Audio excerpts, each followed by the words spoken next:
Sementara itu pemirsa, Ketua Dharma Wanita Persatuan DWP Aceh sekaligus Ketua Yayasan Tika Pertiwi Seda Aceh Melani Subarni menyatakan siap menyukseskan kurikulum Merdeka Belajar yang dicanangkan Kementerian Pendidikan, Kebudayaan, Riset, dan Teknologi melalui gerakan transisi PAUD ke SD yang menyenangkan. Hal itu disampaikan oleh istri Sekretaris Daerah Aceh dalam acara perpisahan dan pertunjukan kreativitas siswa-siswi Taman Kanak-Kanak Pertiwi Seda Aceh yang dilaksanakan di Taman Budaya beberapa waktu lalu.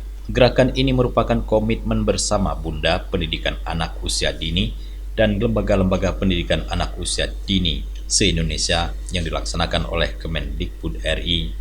Ia menerangkan penerapan kurikulum Merdeka Belajar dilakukan agar anak tidak mudah jenuh dalam belajar, sehingga mereka bisa menerima dan menyerap ilmu pengetahuan yang disampaikan dari guru dengan bahagia tanpa tertekan.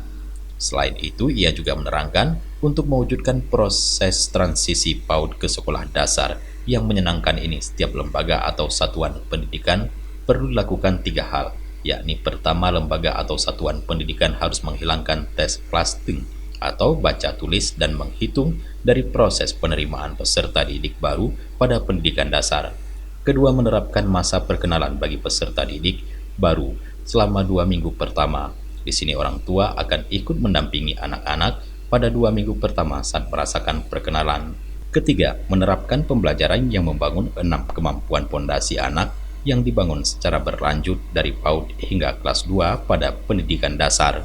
Dari Banda Aceh, Tim Liputan Aceh TV melaporkan.